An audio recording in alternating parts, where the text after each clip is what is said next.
নমস্কার বন্ধুরা, অজয় পাপিয়া কিচেনে আপনাদের সবাইকে স্বাগত জানাই।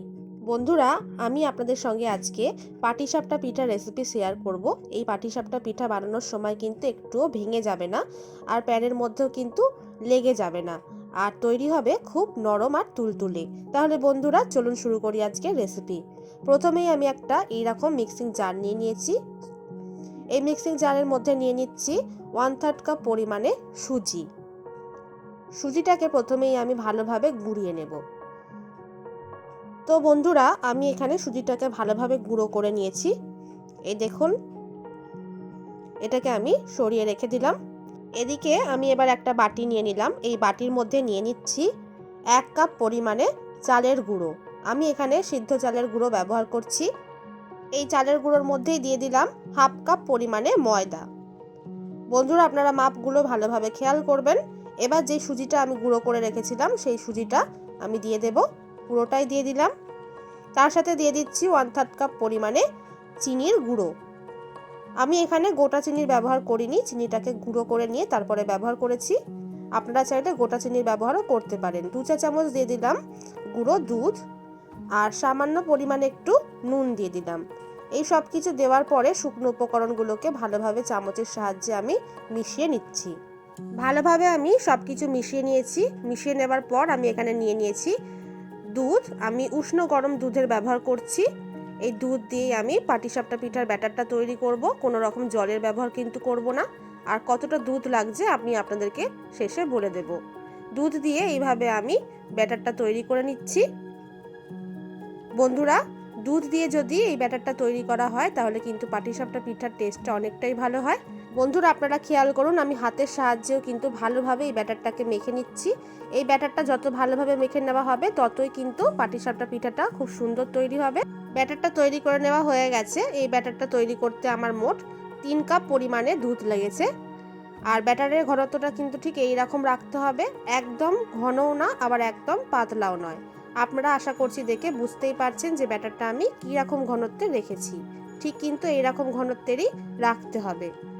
বন্ধুরা, পাটিসাপটা পিঠা বানানোর জন্য আমার ব্যাটারটা কিন্তু তৈরি হয়ে গেল। এবার আমি পিঠাগুলো বানিয়ে নেব। তাহলে চলুন বন্ধুরা, পিঠাগুলো বানিয়ে নেওয়া যাক। প্রথমেই আমি ওভেনের মধ্যে একটা তাওয়া বসিয়ে নিয়েছি। তাওয়াটাকে ভালোভাবে গরম করে নিয়েছি, আর তাওয়ার মধ্যে আমি ভালোভাবে একটু সাদা তেল ব্রাশ করে নিলাম।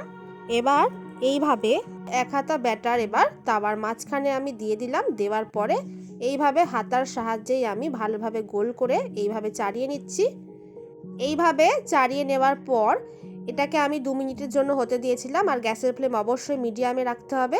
আর দেখুন, ওপর দিয়ে ভালোভাবে শুকিয়ে গেছে, হাতে কিন্তু একটু ব্যাটার লেগে গেল না।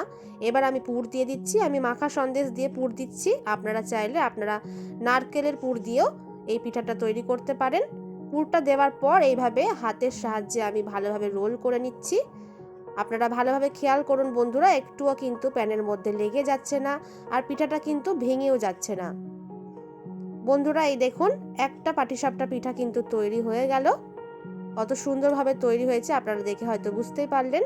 আরও একটা পিঠা আপনাদেরকে বানিয়ে আমি দেখিয়ে দিচ্ছি। একইভাবে সাদা তেল ব্রাশ করে নিলাম।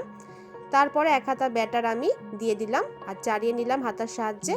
2 মিনিটের জন্য আমি হতে দিয়েছিলাম। তারপরে আমি সন্দেশ দিয়ে দিচ্ছি। সন্দেশটা কিন্তু এইভাবে একটা সাইডেই দিতে হবে, যেইভাবে আমি দিলাম। তারপরে এইভাবে রোল করে নিতে হবে।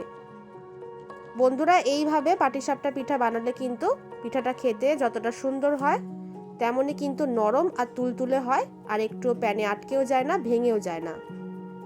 তো বন্ধুরা, আমি এখানে সবকটা পিঠাই বানিয়ে নিয়েছি। আপনারা দেখে হয়তো বুঝতেই পাচ্ছেন বন্ধুরা যে পিঠাগুলো কতটা সুন্দরভাবে তৈরি হয়েছে। এই দেখুন বন্ধুরা, একদম জালিদারও তৈরি হয়েছে। অসংখ্য জালি কিন্তু সৃষ্টি হয়েছে এর মধ্যে, আর ভেতরের পুরটাও কিন্তু বাইরে বেরিয়ে আসেনি। একটাও পিঠা ভেঙে যায়নি। তো বন্ধুরা, আপনাদের কাছে অনুরোধ রইল, আপনারা অবশ্যই এইভাবে একবার বাড়িতে পাটিসাপটা পিঠা বানিয়ে খেয়ে দেখুন। আশা করছি আপনাদেরও খুবই ভালো লাগবে। আমার আজকের এই পাটিসাপটা পিঠার রেসিপি আপনাদের যদি ভালো লেগে থাকে তাহলে লাইক, কমেন্ট, শেয়ার করতে কিন্তু ভুলবেন না। আর এরকমই আরও দারুণ দারুণ রেসিপির ভিডিও পাওয়ার জন্য এখনই এই চ্যানেলটিকে সাবস্ক্রাইব করতেও কিন্তু ভুলবেন না। ভিডিওটি সম্পূর্ণ দেখার জন্য অনেক অনেক ধন্যবাদ।